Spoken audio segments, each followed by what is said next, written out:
The Hearts of Gold podcast is brought to you by the Grow and Share Network, produced by Off the Walter Media Productions. Welcome to Hearts of Gold. Today we have Celestina with us. Hi! Hi. Can you tell us about your Girl Scout Gold Award project? I decided to improve several aspects of a local food pantry that I have grown up volunteering with. In order to allow the West Knox Fish Pantry to keep feeding the Knoxville community for many years to come, I equipped them with digital tools and updated the interior of the pantry. The first phase of my project included a deep cleaning of the pantry. My team of volunteers and I scrubbed and painted the walls and floor, built a new stand for the conveyor belt, and replaced light fixtures and broken shelves. The next phase of my project consisted of developing an online presence for the pantry. I launched and updated social media accounts at least once a month, and I designed a custom website for the pantry. Lastly, I designed and put together several other resources, including nutritional suggestions, a food bagging poster guide, a volunteer manual, and posters and flyers to promote the pantry to both volunteers and people in need. How did you choose West Knox as your partner? I've been volunteering with them for as long as I can remember, and my dad is also the treasurer of the board. So they're really close to me, and I believe in their goal to feed the Knoxville community. What kind of feedback have you gotten from the volunteers at the pantry? They are very pleased with what I've done, and one of the things that they've most enjoyed is the conveyor belt stand. I didn't anticipate how much it would mean to them, but the elderly volunteers were especially grateful not to have to bend down as far to load the food into the bags. Can you tell us how the conveyor belt works? What we do is we put paper bags on one end, and then volunteers on either side of the conveyor belt will fill it with cans and other items as we roll it down the conveyor belt, and then we put them on the shelves. You also updated their marketing materials. What kind of updates did you do to those? I started an Instagram account and a Facebook account because the pantry didn't have a digital presence before this. So I've been updating those bi-monthly or monthly with pictures from the pantry or announcements or seasonal messages. And the website that I designed has information about the pantry and pictures and just the story of how it started. What kind of changes has the pantry seen as a result of your efforts? The new lights and the new shelves, stuff like that, make the pantry more safer, and the conveyor belt stand also makes it safer and more functional. The social media accounts and the website make it a lot more visible to people who might be looking into volunteering with them. And also the volunteers that I recruited to help me with my project. Those are new people who have been brought in and now know about the pantry. The website and the volunteer manual make it a lot easier for new volunteers to know what to do, and it really streamlines the process so that everyone knows the process of bagging food and delivering food.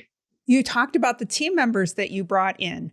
Can you tell us about the team that you had for your Gold Award project? I had everyone from current volunteers like the secretary and the president of the fish volunteer committee. And I also had people from my church, fellow Girl Scouts, and just people who heard about it from their church who is involved with the pantry or friends and family. Obviously, your team helped you with construction. In addition to construction, what else did your team help you with? I needed help with the volunteer manual from volunteers who help with the pantry. So my team gave me advice and approved my social media posts, just led me through everything that I created besides the construction. As you revamped the volunteer manual and updated the social media pieces, what did you learn about working with a food pantry that might be helpful for others that are working with food pantries? When we were doing the renovations, we had to plan it out so that there would be the least amount of food in the pantry while we were moving things around.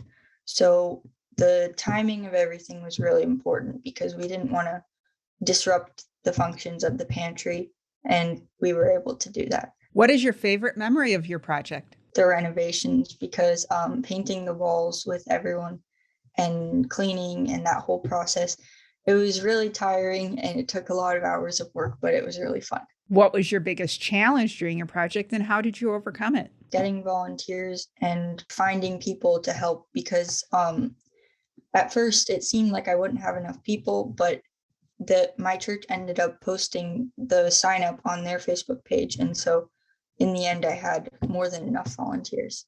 And then the second most difficult challenge was working with the pantry's timeline because their group of volunteers only meets quarterly. So before we could make big decisions, I had to wait for one of those meetings to come by. But even though this slowed me down a few times, I could adapt my schedule to theirs. What did you learn about the Girl Scout Gold Award process that you didn't know before that would be helpful for others going through this process?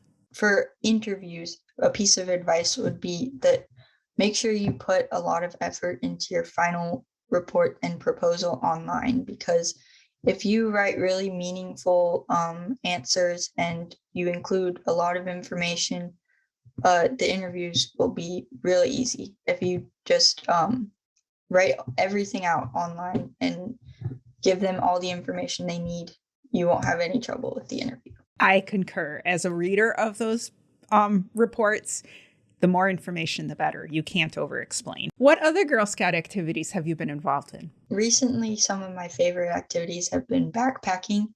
I've been to wilderness camp at our local camp, and also I went on a 3-day backpacking trip with a group of Girl Scouts. What are your future plans? I really like science and math, so I think I'd like to major in biomedical engineering or something like that in college. I want to do research. How do you make your s'mores? After they're warm, I like to set them on fire for a few seconds and then blow them out because it's much quicker than waiting for them to get brown. Well, thanks for joining us today. Thank you. Make sure to click follow or subscribe so you always know when new episodes are released. And don't forget to power your passion and conquer your challenges. The Hearts of Gold podcast is brought to you by the Grow and Share Network, produced by Off the Walter Media Productions. Thank you for listening and spreading the word on what we do. If you want to share your story of how you earned your Gold Award, reach out and send an email to growandsshare@outlook.com. Be sure to listen to the newest episodes on your favorite podcast app, as well as view the full video episodes on youtube.com/Cheryl M. Robinson. That's youtube.com/Cheryl, the letter M, Robinson. Take care, and we'll see you next time.